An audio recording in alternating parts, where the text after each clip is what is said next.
You talk about having good people and trust, and your numbers are off the charts in terms of retention, in terms of getting, and you can only do that with the systems that you had in place on the culture and so forth. So I really love when you talk about the A, B, and C players. If folks haven't heard this before, listen in, dial Hmm. in, Yeah. and how to find people and train people and bring them up. I do read a lot about management and leadership and people and stuff. And so I love that stuff as well.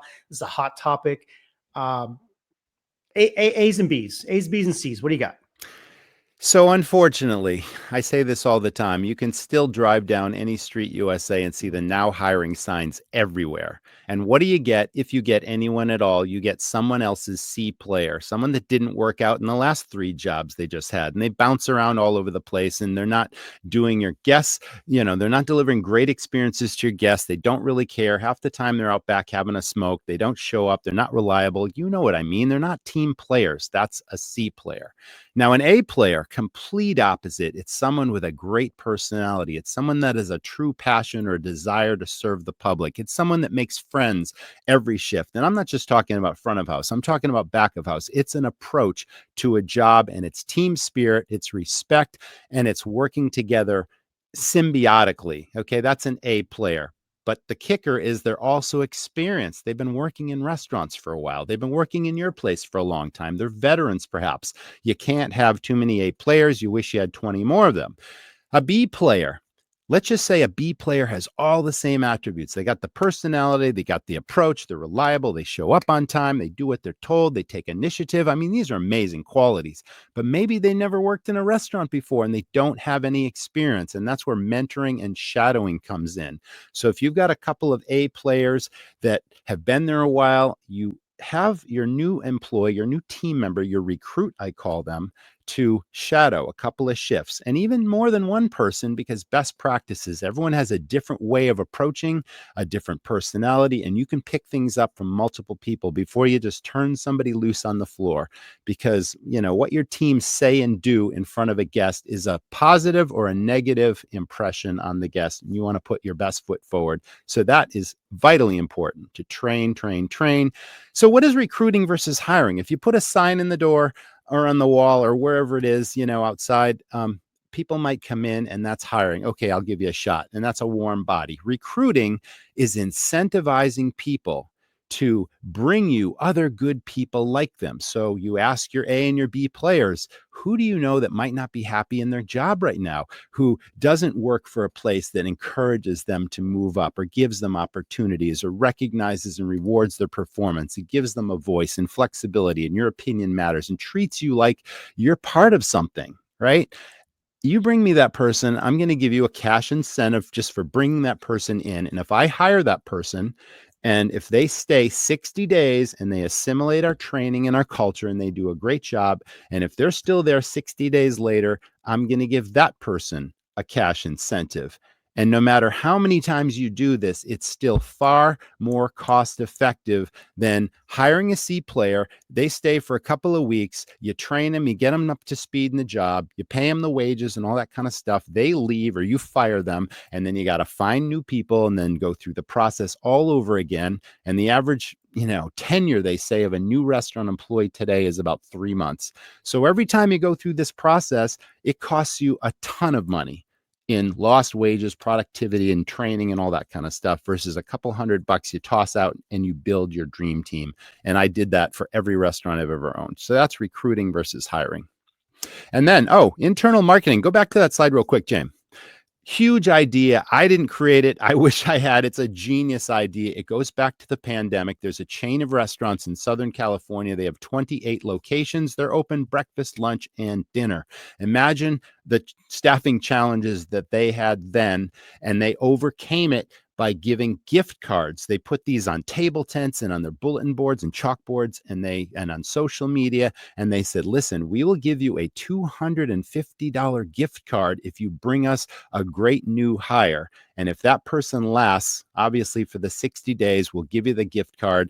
And It was genius. And they got a ton of really great people and they were able to staff all those locations. So think about that. It's a really unique idea that would still work today. And again, I have to emphasize it's not $250 for every person.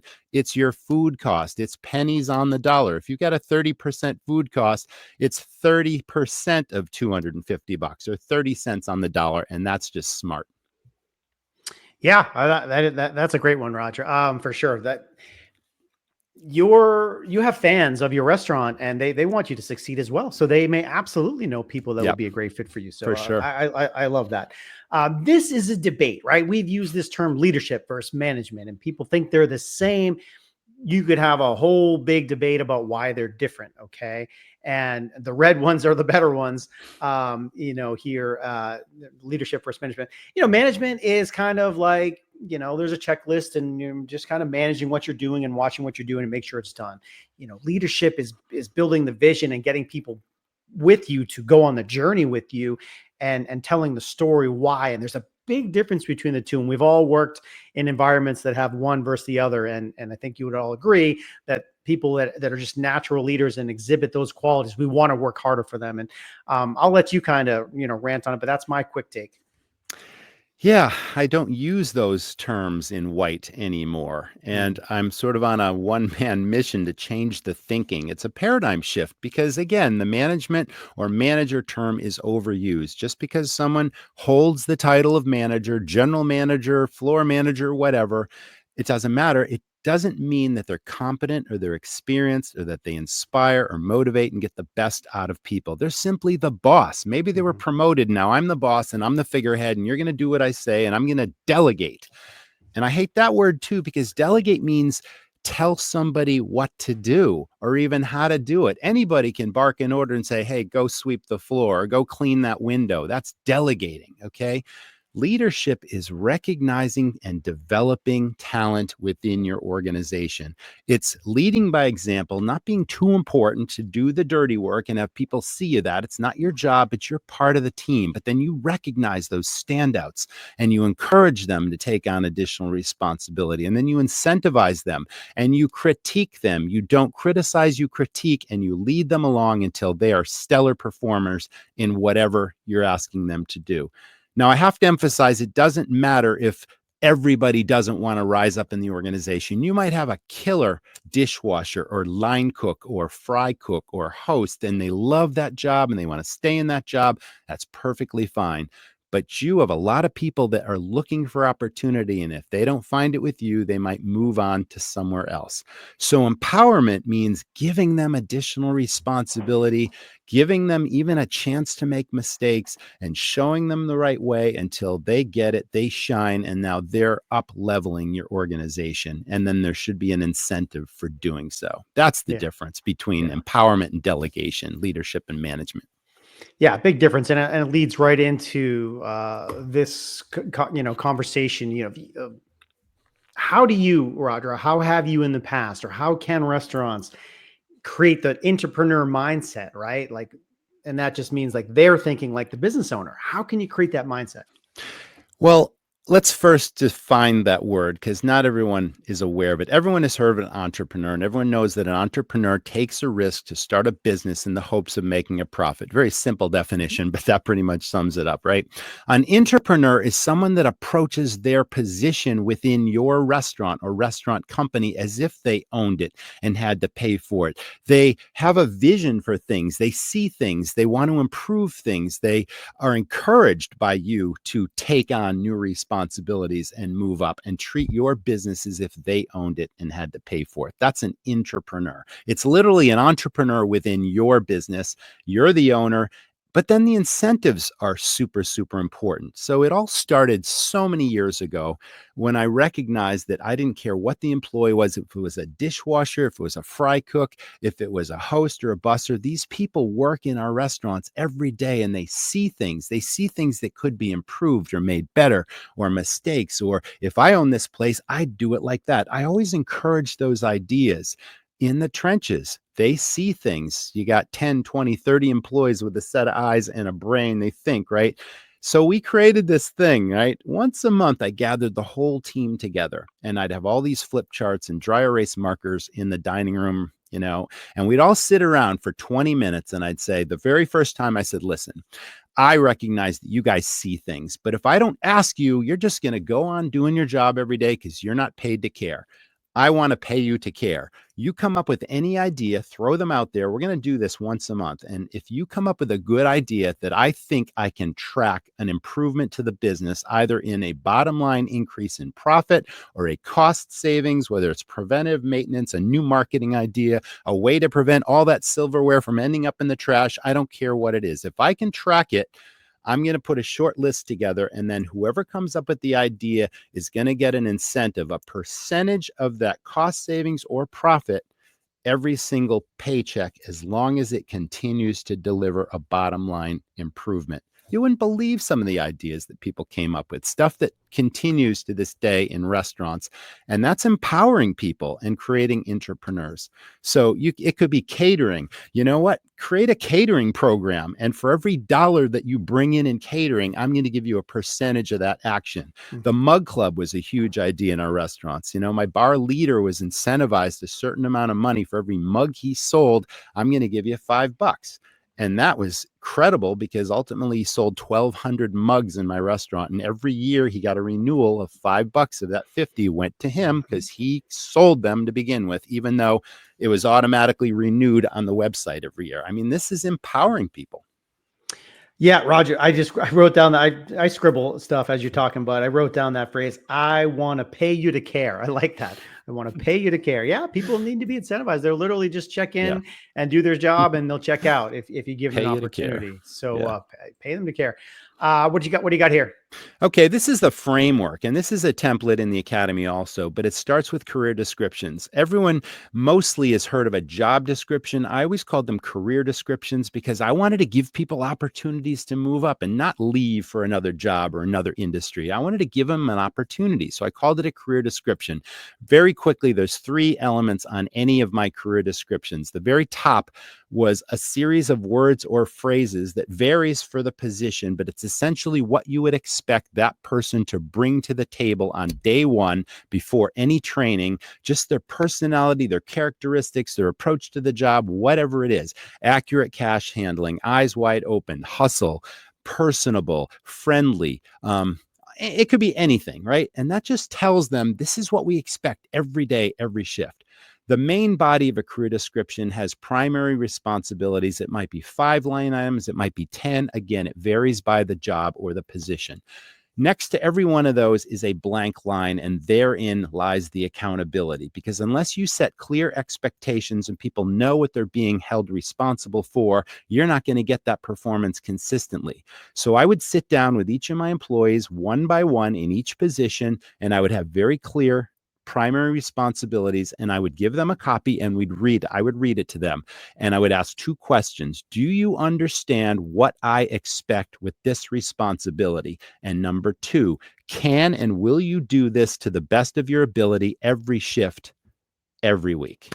And if they say yes, they got a pen and they initial that line. Now, sometimes a little training happens in between, but after they're trained, these are the expectations. I made it very crystal clear, and they know I'm watching. And you, as an owner or a leader in your business, should have a very good understanding of every job in your restaurant and what you expect the performance to be. 5 or 10 initials on that line. A week or 2 or a month later, you notice something going sideways and the person said they were going to do it this way and they're doing it that way, or something's just deviating from performance. Now you've got the accountability. You call them in private in your office, and instead of being the boss, the manager, saying, get out there and do it the right way. Get out there and do it the right way. I see you're doing it this way. I told you to do it that way. That's the boss. Now it's a critique. And you simply say, you said you could do this, and I'm seeing you do that. And instead of being the boss yelling at the guy or the lady, I simply threw the ball in their court and I said, what can you do to get your performance back on track to meet that expectation? And then I sat there and I waited for the answer. And now they've got to tell me what they're going to do to correct the behavior. They get up, they walk out of the office, and now they know I'm watching and they know they have to fix the behavior because they don't want to be called on the carpet again. 100% problem goes away. There's your accountability. And then finally, the last piece of the career description has, if they do a stellar job with all their primary responsibilities, where can they go from here? What's the next step to up level their career within your organization? They're going to take on more responsibility. They'll become a floor leader, a dining room leader. And we always promoted people from within based on their performance in their original job. And once again, not everybody wants to move up, and that's okay.